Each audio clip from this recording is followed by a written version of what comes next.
네, 오늘 제가 여러분들 앞에서 크라우드 펀딩이 어떻게 세상을 비틀고 있는지 그리고 그것들을 좀 설명드리기 위해서 오늘 이 자리에 섰습니다. 혹시 크라우드 펀딩에 대해서 조금 들어보신 분들이 계실까요? 네, 많이 없으십니다. 제가 열심히 일해야겠네요. 자, 한 가지 사례를 좀 소개를 해드리려고 해요. 최근에 이제 탄생한 사례인데 바로 국내 유일의 수제 자동차 기업인 모헤닉 게라지스입니다. 이 모헤닉 게라지스라는 곳은 경기도 파주에 지금 현재 사업장을 하나 두고 있고 카메니아들 사이에서는 굉장히 인기가 많은 곳입니다. 실제로 이 사진은 제가 찍어온 사진인데요. 모헤닉만의 이미 그 수제 자동차들을 보고 많은 카메니아들이 열광을 하고 있을 뿐만 아니라 이 차를 구입하고 싶은 사람도 있고 하물며 이 차가 비싸기 때문에 오히려 이 기업에 좀 투자를 하고 싶은 사람이 상당히 많았어요. 차 가격이 4천만 원, 가장 높은 차의 가격 같은 경우는 8천만 원 정도 호가하는 그런 수제 자동차들이 있는데요. 실제로 이 모헤닉 게라지스에서는 한 달에 한 대에서 한 두 대 정도가 출고가 되고 있어요. 그리고 2013년부터 실제로 출고를 시작하고 나서 여태까지 최근까지 약 60여 대의 출고 계약이 확정된 상태입니다. 자, 모헤닉이 이제는 올해를 자신들의 사업을 확장시킬 수 있는 원년이라고 생각을 하고 독자 모델 개발과 사업장 확장을 위한 최근에 크라우드 펀딩을 시작을 했습니다. 그 결과 놀라운 일들이 찾아옵니다. 230명의 소액 투자자들로부터 3억 원 정도의 금액을 투자를 받았습니다. 이 3억 원 정도의 투자 금액이 사실은 이 자동차 회사로서 큰 돈은 사실 아니에요. 근데 이 기업이 3억 원을 조달받는 과정 중에서 굉장히 많은 사람들에게 노출이 되고 실제로 이 모헤닉 게라지스 그리고 우리나라의 수제 자동차 산업이라는 게 있었구나 라는 놀라움들이 세상에 펼쳐지게 됩니다. 이렇게 230명의 많은 지원군들을 확보하게 된 모헤닉 게라지스에 사실 한 달 전만 해도 많은 사람들이 대한민국에 과연 수제 자동차 산업이 가능하냐? 라고 물음을 던졌었어요. 자, 제가 모헤닉 게라지스의 직원은 아니지만 가능하다라고 얘기할 수 있을 것 같아요. 든든한 지원군들을 확보했고요. 국내에 전혀 없던 산업이라고 생각했던 수제 자동차 기업이 우리나라도 있다는 것. 영국에 150개 회사가 있는 회사가 우리나라에 지금 한 개가 태동했다는 것. 이런 데서 많은 의미를 찾을 수 있다라고 생각이 듭니다. 네. 실제로 모헤닉 게라지스 같은 경우에는 최근에 이제 수십억에 달하는 투자 유치를 지금 앞두고 있는 상황이에요. 크라우드 펀딩을 통해서 새로운 기회를 마련했을 뿐만 아니라 이제 앞으로는 제2, 제3의 공장을 설립할 계획이고 2020년대에는 한 공장에서 100대 정도를 출고할 수 있는 사업장의 확장을 좀 가져오려고 준비를 하고 있습니다. 크라우드 펀딩이라는 거는 돈의 흐름을 바꾸는 행위입니다. 지금부터 크라우드 펀딩이 뭔지에 대해서 짧게 좀 소개를 해드릴게요. 자, 한 가지 예시를 좀 드릴게요. 등록금이 필요한 상황입니다. 자, 어떻게 해야 되죠? 학생들 입장에서는? 네. 장학금을 받으면 된다. 네. 저는 장학금을 받아본 적이 없습니다. 네. 어떻게 해야 될까요? 네. 부모님 카드 혹은 은행을 가면 됩니다. 이 카드라나 은행이라든지 이런 것들 뒤에는 돈을 쥐고 있는 사람들이 있어요. 그리고 돈을 쥐고 있는 이왕이면 큰 돈을 쥐고 있는 기관들이 항상 존재하기 마련입니다. 카드 같은 경우에는요, 카드사가 존재하고요. 은행 같은 경우에는 은행 자체만으로도 엄청나게 돈이 많은 기관입니다. 자, 여기서 크라우드 펀딩은 전혀 다른 개념입니다. 돈의 흐름, 그리고 자금의 주권, 돈을 내는 사람들에 대한 주권이 은행이나 돈이 많은 벤처 캐피탈의 심사역, 이런 사람들이 아니라 오히려 우리와 같은 개인들이 있다는 거죠. 중요한 건 대중에게 그 자금의 주권이 있다라고 생각을 하시면 될 것 같아요. 자, 크라우드 펀딩은 이렇게 크게 세 가지 종류로 나뉘어요. 자, 리워드형, 증권형, 대출형.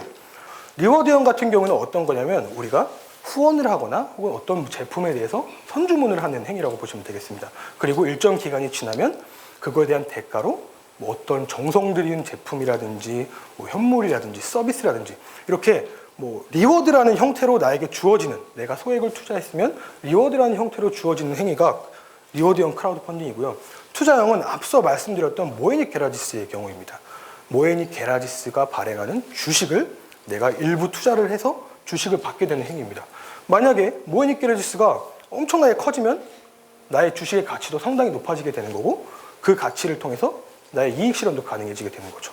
대출형 같은 경우에는 요즘 P2P라는 말씀을 많이 이렇게 들으실 것 같아요. 쉽게 말해서 개인과 개인 간에 대출을 해주는 형태라고 보시면 되고 대출을 해준 사람은 대출 받은 사람들로부터 이자를 획득하는 경우라고 보시면 되겠습니다. 네, 지금부터는 이런 크라우드 펀딩의 흐름을 바꿔버리는 여러 가지 사례를 좀 소개를 해드릴 건데, 제가 두 가지 사례를 준비를 해왔어요. 근데 제가 이렇게 좀 한 가지 미국의 사례를 좀 더 들어보려고 합니다. 스마트워치 시장에서, 웨어러블 밴드 있죠? 스마트워치 시장에서 1위가 뭘까? 어딜까요? 우리가 잘 아는? 아이폰이 아니죠. 애플이죠. 네, 아이폰이라고 들리네요. 네, 애플입니다. 두 번째가 어딜까요? 삼성이요. 네, 구글입니다. 구글. 세 번째가 어딜까요? 삼성입니다. 네 번째가? 잘 모르시죠? 글로벌 스마트 웨어러블 밴드 혹은 스마트워치 시장에서 4위를 차지하고 있는 기업은 페블이라는 곳입니다. 근데 이 페블이라는 이 스타트업이 실리콘밸리에서 창업을 시작했습니다. 아, 우리도 이 스마트워치 시장에 합류해보자. 우리도 잘할 수 있어. 그럼 합류를 하기 위해서 거액의 투자금을 필요로 합니다. 네, 투자가 필요해서 실리콘밸리에 모여있는 심사역들에게 찾아갔어요. 아까 제가 말씀드렸듯이 심사역들은 뭐가 있죠? 돈이 있습니다.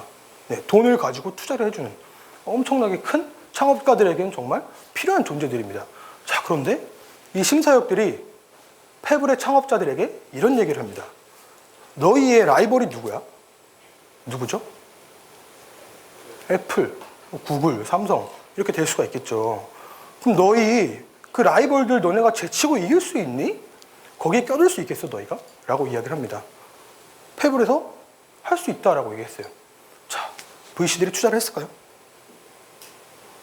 안 했겠죠. 네, 뭘 믿고 투자를 하겠어요? 시제품밖에 없는 스타트업에 어떻게 돈이 많은 거대 벤처캐피탈 기관이 스타트업에 투자를 할 수 있겠어요? 성과도 없습니다. 창업을 하겠다라고 나선 사람들이었어요.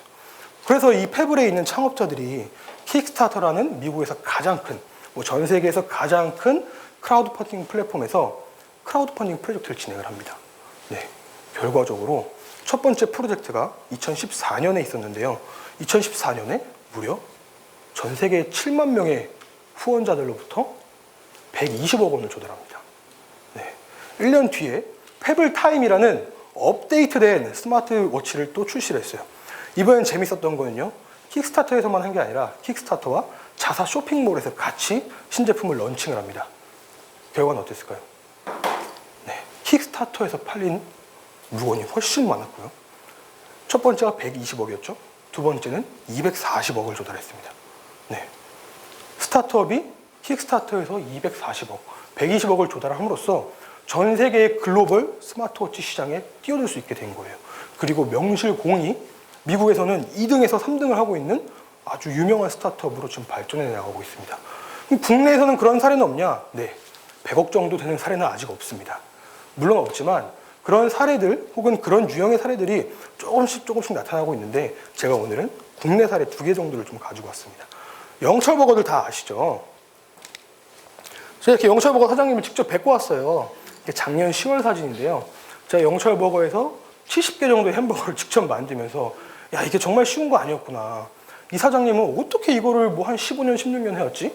라고 생각을 했었습니다. 실제로 영철버거 사장님은 2002년도부터 고대 앞에서 노점으로 출발해서 후에는 프랜차이즈도 내고 이후에는 고급화 전략까지 취하게 되는 아주 사업가로서 길을 잘 나가고 있었어요.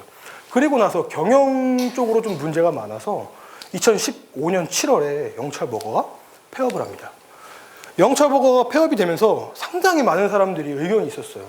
경영의 패착이다, 운영의 패착이다, 아니면 너무 많은 기부금을 내서다, 고대 학생들에게. 여러 가지 이유가 있었는데 여러 가지 얘기들이 많았습니다. 그런데 영철버거가 왜 폐업했느냐, 이게 중요한 게 아니라 영철버거가 폐업한 거에 대해서 이거를 어떻게 바라봐야 되느냐에서는 나름 일관적인 메시지들이 있었던 것 같아요. 바로 고대 앞 소상공인의 몰락을 상징하는 단적인 사건이다. 이런 사건들이 벌어졌기 때문에 고대 학생들이 가만히 있을 수 없었던 거예요. 실제로 고대 정경대 학생들이 이 영철버거를 살리기 위해서 크라우드 펀딩을 진행을 했어요. 크라우드 펀딩을 진행한 한 40일 정도 동안 재밌는 일들이 벌어졌는데요. MBC 아나운서 허이루, 이분이 고대 신방과 출신이던데요. 이분이 형님, 이루입니다. 네, VIP였잖아요. VIP권 예약하고 갑니다. 재밌는 사실은요, 상당히 많은 연대생들이 크라우드 펀딩에 참여를 했어요. 네, 공사학번 연대생입니다. 연고전 때 제가 한 게 아닙니다. 연고전태 먹어봤는데 정말 맛있었어요. 그런데 TV에서 나온 방송 내용을 보니까 정말 슬펐네요. 저도 많지 않지만 소액으로 투자하고 갑니다. 그리고 뭐 재밌던 것들은 2007년에 영철버거 사장님이 이제 학생들과 같이 학생회 통해서 축제에서 영철버거 빨리 먹기 대회를 했는데 1등을 한 사람이 나타났습니다. 네, 1등한 학생, 이젠 직장인입니다. 저도 VIP 예약하고 갑니다. 이렇게 많은 사람들의 관심을 받으면서 얻어낸 결과가 무려 7천만 원. 2천여 명으로부터 7천만 원을 조달하게 되었습니다. 자, 영철버거의 부활을 우리가 바라봤을 때 과연 고대 학생들 혹은 연대 학생들 혹은 이 주변에 있는 상권에서 활동하는 분들, 이분들을 통해서 자금을 조달한 게 아니라 아까 제가 설명을 드렸던 은행 혹은 돈을 많이 갖고 있는 벤처 캐피탈들, 이런 데서 자금을 유치하기 위해서 찾아갔다면 어떻게 됐을까요? 단박에 거절당했겠죠? 네, 신용도가 낮은 이 폐업된 가게에 누가 투자를 하겠어요? 그런데 영철버거 같은 경우에는 이미 영철버거를 알고 있는 사람들, 영철버거를 통해서 추억이 있는 사람들, 감성이 있는 사람들, 그리고 장학금을 받았던 사람들, 이런 사람들이 모여서 7천만 원이라는 아주 큰 돈을 만들게 됩니다. 그리고 그 돈이 2천여 명으로부터 모이게 되었습니다. 한 사람당 한 3만 원에서 4만 원 정도 되는 수준으로 아주 큰 돈이 모이게 된 거죠. 이게 바로 완전히 돈의 흐름을 바꿔버린 크라우드 펀딩의 역할이라고 보실 수 있습니다. 두 번째 사례는 에어세이브라는 스타트업의 사례를 좀 소개해 드리려고 해요. 이 녀석 아시죠? 네, 라인 프렌즈에서 가장 인기가 높은 브라운이라는 녀석이에요. 네, 이 브라운이라는 이 녀석이, 그러니까 이 제품이 뭐냐면 바로 공기청정기입니다. 네, 공기청정기인데요. 전원을 켜면 이 귀가 빨개져요. 네, 그리고 공기청정기가 가동이 됩니다. 이 제품을 만든 사람들의 모습을 한번 상상해 볼까요? 어떨 것 같으세요? 굉장히 팬시하고 뭔가 디자인에 대한 큰 역량을 보유한 사람들일 것 같습니다. 제가 만나본 분들은 그런 분들이 아니었어요. 네. 50대 초반부터 30대 초반으로 구성된 4명의 남성으로 구성된 스타트업입니다. 네. 이 나이가 많아 보이시는 이분들 같은 경우에는 이미 한 15년에서 20년 정도 다른 사업을 하셨던 분들이에요. 근데 이런 분들이 모여서 만든 회사가 에어세이브라는 스타트업입니다. 공기청정기를 유통하는 회사고요. 이런 캐릭터를 가지고 중국 진출을 하려고 하는 회사예요. 이분들이 크라우드 펀딩을 진행한다고 했을 때 제가 직접 만나서 이런 얘기를 들었습니다. 우리는 크라우드 펀딩을 통해서 중국 진출을 이제 모색하려고 합니다. 네, 그래서 어떻게 하실 겁니까? 라고 물어봤는데요. 거액의 자금을 들여서, 저희가 마케팅 그래도 많이 해왔던 사람입니다. 중국 TV를, 중국에서 사람들이 많이 보는 국내 유명 예능 혹은 아주 좋은 매체에다가 광고를 진행할 예정입니다. 그럼 사람들이 많이 사지 않을까요? 제가 그랬습니다. 죄송하지만 크라우드 펀딩 그럼 할 수 없습니다. 라고 이야기를 했어요. 크라우드 펀딩 같은 경우에는 아까 영철버거의 예와 마찬가지로 한 명 한 명이 내 프로젝트, 우리 기업, 또는 우리 제품에 투자를 해야 되는 중요한 명목이 있어야 됩니다. 근데 아무도 알지 못하는 에어세이브에 대해서 제품만 떡하니 올려놓는다고 해서 과연 펀딩이 될까? 저는 100% 안 된다고 말씀을 드렸어요. 그리고 다시 생각해보라고 이렇게 말씀을 드리면서 크라우드 펀딩에 대한 원리를 소개해드렸습니다. 그리고 그날 밤에 여기 사장님께서 저한테 장문의 메일이 왔는데요. 그분께서 하시는 말씀이, 내가 20년 동안 사업을 해왔던 사람인데 단 한 번도 마케팅을 고객 한 명 한 명에게 신금을 올린다는 생각으로 했던 적은 없었던 것 같다. 물론 나보다 나이 어린 사람들과 오늘 미팅을 했지만 정말 배울 게 많았고, 이 크라우드 펀딩이 우리 같은 초기 벤처 기업에 얼마나 중요한 요소고 그걸 얼마나 잘 활용해야 되는지 알 수 있게 되었다. 정말 크라우드 펀딩 열심히 해보겠습니다. 어떻게 보면 사업가의 그런 생각들을 완전히 비틀어버린 거예요. 많은 마케팅 비용을 지불하지 않아도 고객 한 명 한 명과 소통한다는 마음으로 크라우드 펀딩을 진행하면요, 아주 재밌는 일이 벌어집니다. 디자인이 아기들이 너무 좋아할 것 같아요. 신혼부부나 출산 선물용으로 너무 좋을 것 같아요. 네, 그 50대 사장님이 귀여운 브라운이 좋은 친구가 될 거예요. 네.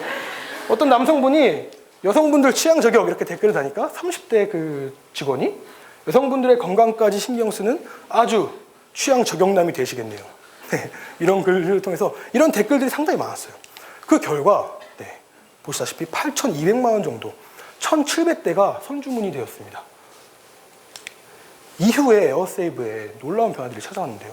크라우드 펀딩을 진행하고 나서 바로 직후에 옥션, G마켓, 티몬과 같은 다른 유통 채널에서 판매되기 시작했고요. 대기업들, 특히 이 라이센스를 발급한 라인프렌즈에서 10,000대가 넘는 선주문을 해가지고 현재 라인프렌즈 본사 몰에서 판매를 하고 있어요. 그리고 재밌는 사실은 어제 마침 꿈에 그리던 중국 수출을 처음으로 런칭을 하게 되었다고 해요. 라인프렌즈에서 잘 도와줘가지고 이 제품이 현재 중국에서 가장 큰 쇼핑몰 중에 한 곳에서 지금 런칭 이벤트를 진행하고 있습니다. 굉장히 놀라운 변화들이죠. 자, 크라우드 펀딩을 통해서 이렇게 스타트업, 랩노시라는 스타트업이 1억 4천만 원 정도의 프로젝트를 달성시켰고요. 오늘 종료되는 프로젝트인데 약 5억 원 같은 5억 원 정도의 금액이 이렇게 신규 투자자들로부터 자금을 유치하게 되었습니다. 영철버거 같은 경우는 여태까지 크라우드 펀딩에서 가장 많이 참여한 2,500명의 서포터를 보유하고 있습니다. 여태까지 누적으로 한 25만 명의 이렇게 우리와 같은 대중 서포터들이 존재하고요. 그리고 1,700개 이상의 기업, 스타트업, 소셜벤처, 그리고 동아리, 단체, 개인 이런 사람들이 프로젝트를 성공을 시켰습니다. 네. 오늘 주제가 비틀다였습니다. 그리고 제가 설명한 게 자금의 흐름, 돈의 흐름을 비트는 크라우드 펀딩이었습니다. 돈의 흐름이 조금씩 바뀌어지고 있다는 사실이 좀 느껴지시나요? 크라우드 펀딩을 통해서. 그렇죠. 네. 이제는 여러분들도 크라우드 펀딩을 통해서 내가 어떤 기업에 투자할 수 있게 되었고, 어떤 기업을 밀어줄 수 있게 되었고, 혹은 내가 자금이 필요할 경우에는 누구나 스스럼 없이 크라우드 펀딩 플랫폼을 통해서 프로젝트를 진행할 수 있게 되었습니다. 아마 크라우드 펀딩은 우리가 잘 몰랐지만 우리 일상 속에서 조금씩 녹아져 있을지도 모릅니다. 네. 세상을 바꾸는 크라우드 펀딩, 그리고 세상을 비트는 크라우드 펀딩, 여러분들도 꼭 동참하시기 바랍니다. 감사합니다.